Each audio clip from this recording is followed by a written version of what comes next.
একটা ইতিহাস খুব ছোট্ট করে পর্যালোচনা করেন দেখি। আমরা যদি 47-এ আলাদা ভূখণ্ড হয়ে, স্বাধীন ভূখণ্ড হয়ে পূর্ব পাকিস্তান নামে পশ্চিম পাকিস্তানের সঙ্গে না থাকতাম, দিল্লির অধীনস্থ থাকতাম, আমরা 71, 81, 91 কোন এক সময় এই ভূখণ্ড স্বাধীন করতে পারতাম? উল্টো হায়দ্রাবাদ একটা মুসলিম রাষ্ট্র, এক রাতে অভিযান চালিয়ে ইন্ডিয়া হায়দ্রাবাদ দখল করে নিয়েছে। কাশ্মীর একটা স্বাধীন রাষ্ট্র, কাশ্মীর তারা দখল করে রেখেছে। আমরা স্বাধীন হব তো দূরের কথা, আমরা এখন ভয়ে আছি, না জানি কখন আমাদের পরাধীন বানিয়ে ফেলে। 47 আমাদের ইতিহাস, 71 আমাদের যুদ্ধ লড়াইয়ের ইতিহাস, 24 আমাদের গর্ব, আমাদের অহংকার। তাহলে তারা 47-এর কথা কেন বলে না? বুঝতে পারছেন? কারণ 47-এর কথা বললেই এই ভূখণ্ডে ইসলাম প্রতিষ্ঠা করা তারা ঠেকাতে পারবে না। 71-এর কথা বলে কেন? 71 বললে যেহেতু তৎকালীন পাকিস্তানের শাসকরা নিজেদের মুসলিম দাবি করতেন, কোন কোন শাসক ইসলামের কথাও বলতেন, তো 71-এর যুদ্ধটাকে সহজে ইসলাম মুসলমানদের বিরুদ্ধে যুদ্ধ বলে চালিয়ে দেওয়া যায়। এই জন্যই 71-এর কথা ঘন ঘন বলে। 71-এর কথা বলেন, আমার কোনো আপত্তি নাই। 71 আমরা এক সংগ্রাম, আমরা যুদ্ধ করেছি, কিন্তু 71-এর কথা বলে 47-কে গোপন কেন রাখবেন? 47-এ মালিকানা বুঝিয়ে পেয়েছি, আবার এই 47-এ আমি এই ভূখণ্ড কেন পেয়েছি তাও আমার কাছে স্পষ্ট। আমি রাষ্ট্র সংস্কারের কাজ করেছি, আমি সংবিধান সংস্কারের কাজ করেছি, জাতীয় ঐক্যমত্য কমিশনের কাজ করেছি। আমি অবাক হয়েছি, আমি যখন দাঁড়িয়ে এই কথা বলি, এই রাষ্ট্র সংস্কার করতে হলে, মেরামত করতে হলে ইসলাম লাগবে। ডান দিক থেকে একজন দাঁড়িয়ে বলে নো নেভার, ন্যাশনালিজম দিয়ে রাষ্ট্র মেরামত হবে। কেউ বলে সোশ্যালিজম দিয়া রাষ্ট্র মেরামত হবে, কেউ বলে ডেমোক্রেসি দিয়া রাষ্ট্র মেরামত হবে। অথচ আমি নীরব, এই দেশের সাধারণ মানুষ নীরব, আলেমরা নীরব, মুসল্লিরা নীরব। তারা সাহস পায় না কি দিয়ে রাষ্ট্র মেরামত করবে, তারা জানেও না এই ভূখণ্ড তারা মালিক হয়েছে ইসলামের জন্য। আমার তো অবাক লাগে, কেমন যেন আমার বাড়িতে আমি দাঁড়িয়ে আছি, ডান দিক থেকে প্রতিবেশী এসে আমাকে বলে এই বাড়ি আমার, আমি মেরামত করব। বাঁ দিক থেকে প্রতিবেশী এসে আমাকে বলে বাড়ি আমার, আমরা মেরামত করব। আর আমি আমার বাড়ির মালিকানা বুঝে পাওয়ার পরেও চুপ করে দাঁড়িয়েছি। আমি তো বলি এই 24, এই প্রজন্ম, এই দুঃসাহসী প্রজন্ম, এই সাহসী প্রজন্ম, তাদের কাছে আমি তো পরিষ্কার বলি বাড়ির মালিক আমি, বাড়ির মালিক মুসলমানেরা।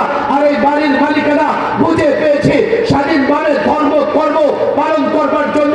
সুতরাং রাষ্ট্র মেরামত করতে হবে, ইসলাম দিয়ে মেরামত করতে হবে, রাষ্ট্র সংস্কার করতে হবে, কোরআন সুন্নাহ দিয়া রাষ্ট্র সংস্কার করতে হবে। যারা ইসলামকে পাশ কাটায়া, কোরআন সুন্নাহকে পাশ কাটায়া কোন ইসম, কোন তন্ত্র, কোন মন্ত্র দ্বারা রাষ্ট্র মেরামত করতে চায়, আল্লাহর কসম কিয়ামত পর্যন্ত রাষ্ট্র তো মেরামত হবেই না, তারা গাদ্দার হিসেবে চিহ্নিত হবে।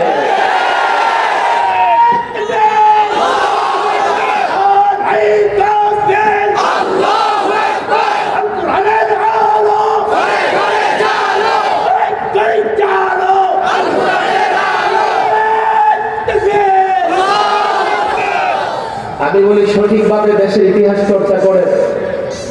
আমার কথায় হয়তো আপনাদের কারো মনে কষ্ট হতে পারে। ওসমান হাদি শহীদ হয়েছে, আধিপত্যবাদ বিরোধী ছিল নিঃসন্দেহে, দেশ প্রেমিক ছিল নিঃসন্দেহে, কিন্তু আধিপত্যবাদ বিরোধী দেশের পক্ষে তো অনেকেই কথা বলে। তাদেরকে তো টার্গেট করা হয় না, তাকে কেন টার্গেট করা হয়েছে? তাকে টার্গেট করা হয়েছে সে আধিপত্যবাদ বিরোধী, দেশ প্রেমিক, সঙ্গে সঙ্গে ইসলাম প্রেমিক। আমি যে বলছি ইসলাম সম্পর্কে ধারণা আমাদের ক্লিয়ার নয়, কিন্তু তারা গবেষণা করে ইসলাম নিয়ে। এদেশের মানুষের দেশ প্রেমের সঙ্গে সঙ্গে যদি ইসলাম প্রেম এসে যায়, হোক ওরা 150 কোটি, হোক ওরা অত্যাধুনিক অস্ত্রের মালিক, আল্লাহর কসম তারা এই ভূখণ্ডের মুসলমানদের সঙ্গে লড়াই করে টিকতে পারবে না। আমি একটা একেবারে গরম গরম এক্সাম্পল আপনাদের দেই। ভেনিজুয়েলার প্রেসিডেন্ট এবং তার স্ত্রীকে ধরে নিয়ে গেছে, নিয়ে গিয়ে বিচার করতেছে। অথচ ভেনেজুয়েলার ইতিহাস আমরা যারা জানি, রাশিয়ার সঙ্গে সম্পর্ক করে প্রায় অত্যাধুনিক সব অস্ত্রশস্ত্রের মালিক ওরা, কিন্তু সুপার পাওয়ার আমেরিকার ক্ষমতার কাছে ওরা টিকতে পারে না। কথা ঠিক না বেঠিক? এবার আসেন আফগানিস্তান। পাহাড়ি জাতি উপজাতি ধরতে গেলে ওদের কাছে তেমন কোন অত্যাধুনিক অস্ত্র নাই। আবার তাদের মোকাবেলায় যুদ্ধ শুধু আমেরিকা করে এমন নয়, নেটো 47-48টা রাষ্ট্র সুপার পাওয়ার, কাফের, বেঈমান, মুশরিক, মুনাফিক এক হয়ে 20 বছর আফগানে বোমা নিক্ষেপ করেছে, আফগানিস্তান দখল করতে পারে নাই। 20 বছরে তারা আফগানে লড়াই করেছে, কাবুলের একটু রাজত্ব করেছে, পুরো আফগান ছিল আফগানিদের হাতে। ভেনেজুয়েলা আর আফগানের মধ্যে পার্থক্য হচ্ছে ওরা ক্যাথলিক, ওরা ইসলাম বুঝে না, ওরা এমন এক ধর্মের অনুসরণ করে যে ধর্মের মেয়াদ নাই, যে ধর্মের গ্রহণযোগ্যতা নাই। আর আফগানিরা এমন এক ধর্মের অনুসরণ করে এই ধর্মের মেয়াদ আছে। এই ধর্ম সর্বশ্রেষ্ঠ নয়, শুধুমাত্র একমাত্র গ্রহণযোগ্য ধর্ম। এই ধর্মের কারণে তারা এতটা পাওয়ারফুল হয়েছে, এই কথা তো একেবারে স্পষ্ট। আল ইসলাম ইয়ালু ওয়ালা ইউলা, ইসলাম বিজয়ী ধর্ম, ইসলাম কখনো পরাজিত হয় না। আমি এই কথাই বুঝাতে চাইছি। কাল আপনি বাংলাদেশটাকে কি করে হেফাজত করবেন? আমার কথা বুঝবার চেষ্টা করেন। আপনার প্রতিবেশী শক্তি এতটা আগ্রাসী, একজন ওসমান হাদিকে বরদাস্ত করতে পারে নাই। তবে আমি তো বলি, ওসমান হাদিকে শহীদ করে তারা জিততে পারে নাই। তার জানাজা, তার প্রমাণ সংগঠন নাই, একটা ইনকিলাব মঞ্চ 10-15 জন মিলে তৈরি করেছে। জানাজায় এই যে লক্ষাধিক লোকের উপস্থিতি, এটাই প্রমাণ করে একজন ওসমান হাদি শহীদ হয়েছে বটে, লাখো ওসমান হাদি ঘরে ঘরে তৈরি হয়ে গেছে। আমি তো পরিষ্কার বলি, বুঝবার চেষ্টা করেন আপনি দেশটাকে কি করে হেফাজত করবেন।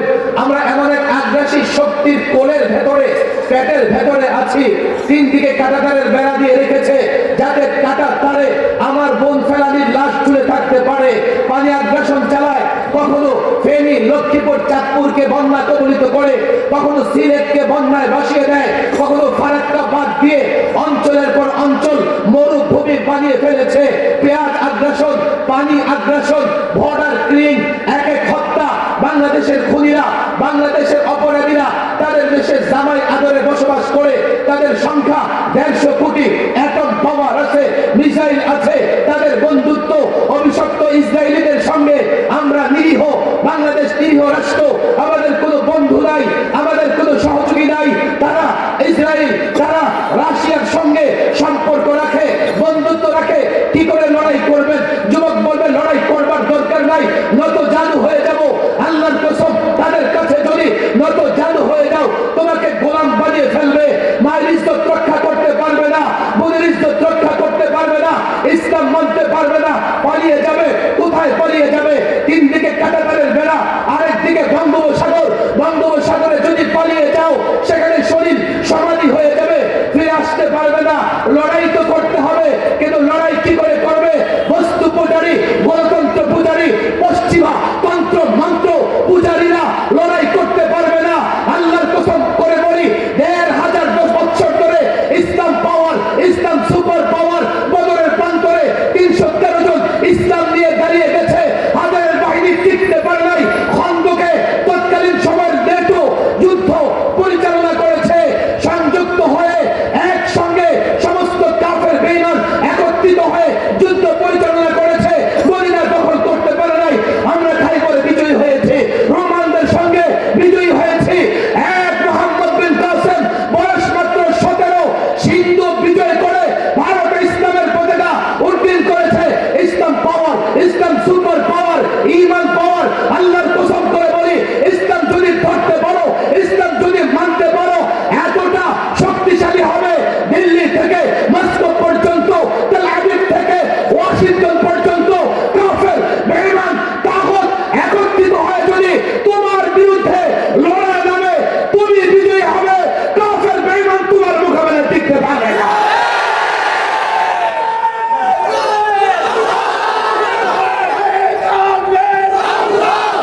ইসলাম সম্পর্কে ক্লিয়ার কনসেপ্ট রাখবেন, ইসলাম বিজয়ী ধর্ম, ইসলাম বিজয়ী ধর্ম।